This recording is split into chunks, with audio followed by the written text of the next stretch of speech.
Okay, with the CFL lamp, I get an indication of what the ferrite rod is doing. So I'm going to turn this on. There's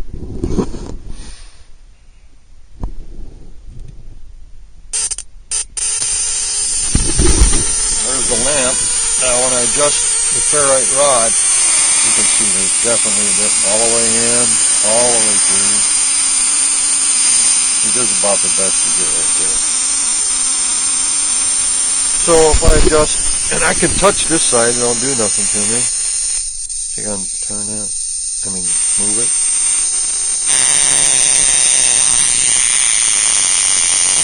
So you can see, adjust that. Definitely you can find out the proper frequency and resonance, trying to hit the resonance of the coil, L1 to L2.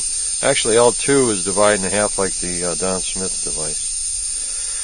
And you can smell ozone here right now. I smell a lot of ozone. So the heat sinks, it's 20 degrees in the cabin right now. I don't have the heat on.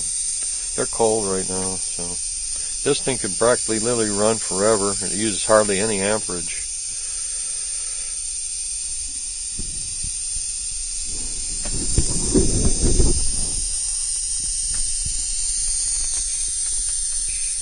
Just looking straight up at it from the top.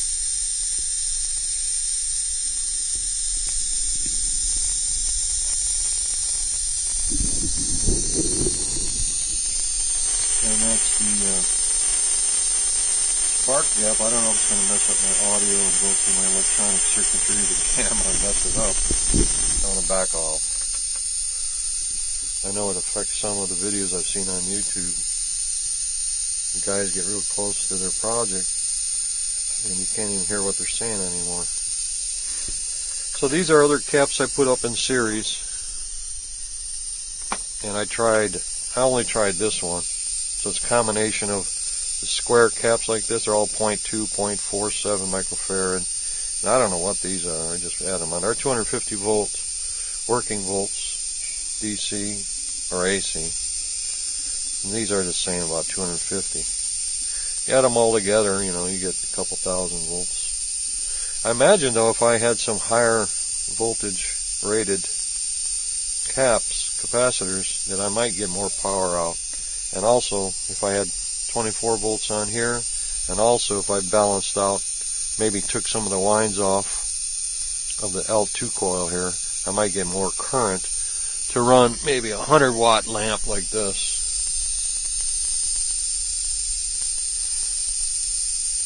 But it won't even light this, barely. It's dim. So I don't have a whole lot of power going, but I do have resonance because I've never done this before. See, caps are going across L1. L2 is divided in half by a ground. When I put a ground on it,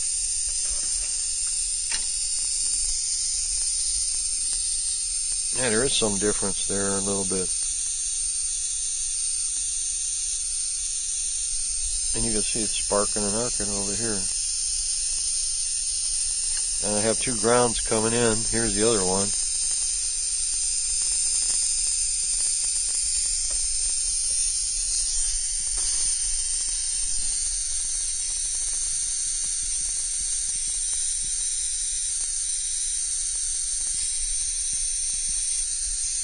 And when you hold the ground side, nothing really hurts you. But you go on the hot side of this thing and it'll knock you, whack you down.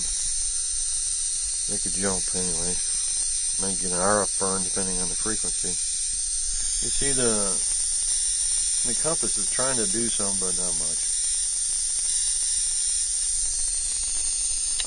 So, as far as running this circuit with something else, I would, if I don't have any high voltage caps over 250 volts, I would like to get some more and try it again. And add more juice maybe. And shorten the coils and make it more like, these are 80 across. I'd make them like, this one's 7 across, an L1.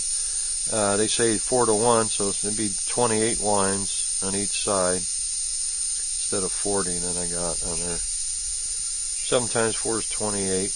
That might give me more current with the voltage, because Don Smith adds voltage and current. And it's cold in here. It's February 12th, Saturday, 2016 at about 10 a.m. in the morning. And I'm just excited. I got my first Don Smith coil operating. I can run it about half power on the 20 watt microwave oven transformer light bulb lamp. And that's it for this one. I have bigger, I'm going to run some bigger ZVS transistors. This one has an IGFET. I have two IGFETs, and I'm going to run them, I guess, next time, maybe add a little more power. See, here's the difference in size to the smaller ones. There's not much. They don't handle as much current. So I'm going to cut it right here.